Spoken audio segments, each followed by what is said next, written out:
Sisi damu sasa hivi wanafunzi wameshafunga shule, huwa tunategemea wanafunzi ndio wanahakisha na ndio wanaochangia damu, lakini kwa sasa hivi damu una. Kwa endelea kumuomba Mungu wako, sijui kama utaweza, kama utakufa haya. Nilipokaa siku ya kwanza tena siku ya pili ya tatu akaja daktari yule ananiambia, jamani, sasa tufanyaje huyu binti, maana sasa damu hamna, alafu na hadi ikafika wakati kichwa chake kimeharibika. Maana ikafika wakati hata ninaenda kuwainua wenzangu, ambia jamani sasa nimepona, na wainua wenzangu hata kama mtu mgonjwa mtoka fieta ikawa kama inaruka. Tumeta mgonjwa fieta pale, wanapomweka tu ninaenda na muinua, naambia amka, umeshapona, ndio tuondoke. Ndio atazamba umechana kama vile umechanaikia, ambia siachanaikia mimi, ndio tuinuke tuondoke. Kwa hivyo kumzika ndio nikali nimelala. Katika kulala nikaona kama huku shingoni kuna kitu kinaniparuza. Nikaruza nikashuka kitandani, nikaona tapika, katika tapika ndio nikaona kuna kitu nakiona cheupe. Ukiona kitu cheupe ambia sasa kitu gani hiki? Lakini kaja kama nguvu ya Mungu, akaniambia anza kuomba. Katika kuomba nikaja kuona inakuja sura moja, maana niko olewa mimi ni Rutete. Anakuja mdada mmoja, yule mdada ni jirani, ana duka la nanili na kigrosari. Na mama kabisa kama kuna siku maana alikuja akaniambia, wewe hivi ili tumbo ili huyu mtoto ukija kuzaa kama mtoto wa kiume umuita Rupakisi, ambaye ni jina la mume wangu.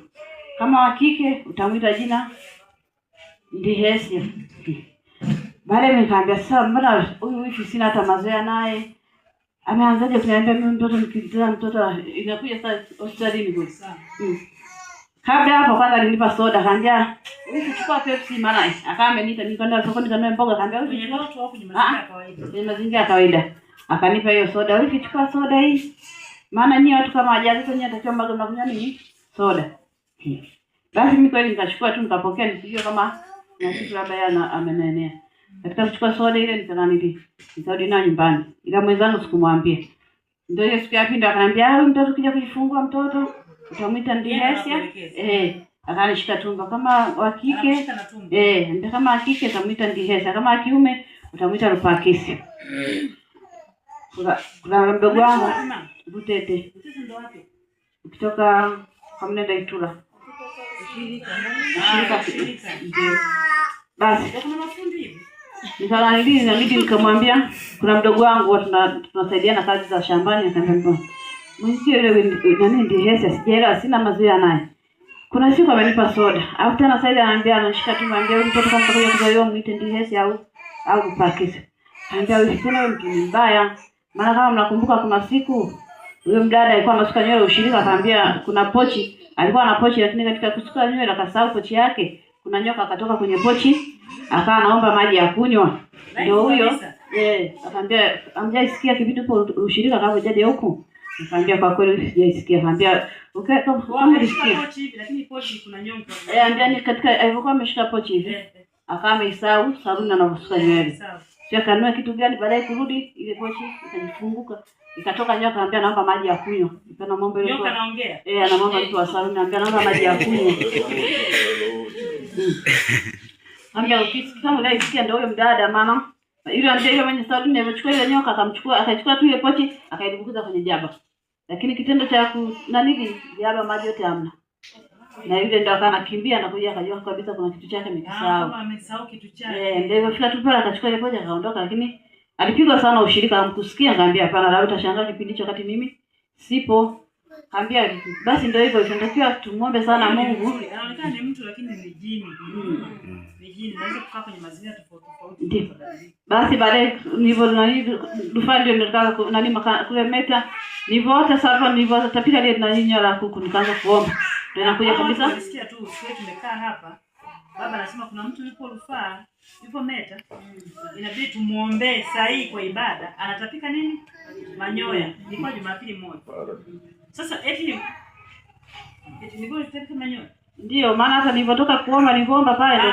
Wewe manyoya ya kuku unayajua? Ndio. Najua. Manyoya ya kuku unayajua? Najua kabisa. Wewe unataka manyoya? Ndio. Toka ndani huko.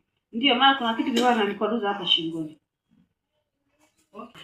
Alibaki kiendelea kumwomba Mungu. Yote yatawezekana. Kwa mtunaye kuomba sasa, tumisha alivyoomba, ili kama manyoya atatoka tena. Unaenda kutapika manyoya? Hapana. Hayakurudia tena. Amina.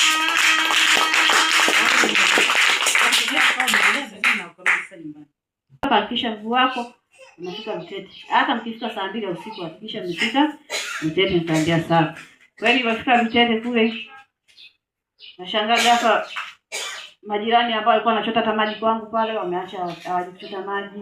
Maka ndio mtukaje ile nani? Daktari ananiambia akaambia ukifika kule kuna vita na viona vigari vinaendelea, lakini atakiwa ukitoka hapa uende hivi kusudi wale maadui zako wote wakaonaje aibu. Kuona aibu watashinda ujinga tunafahamu. Nilipofika kule kweli na nilipofika tu wanaangalia hata ile mbele alikuwa ananiambia akamwambia tukifika mtoto wetu antihesia akawa inama. Hata majirani wengine watu kama inama. Baadaye mume wangu ashangaa anambia jamani mwenzenu nilipokuwa huku ndani nashangaa ghafla kuna mama amekuja ananisemesha wameniambia niweke dawa kwa mtu alipakisa kwa tumeweka na ile dawa tumeitoa Malawi, lakini anapo maana ile mwanangu niliolewa naye kuna mke wake ambaye alikuwa ameachana. Kwa hata tunapobariki ndoa akasema yeye kudusa akaambia mimi nimechoka siwezi nikabaki ningali tena wapi.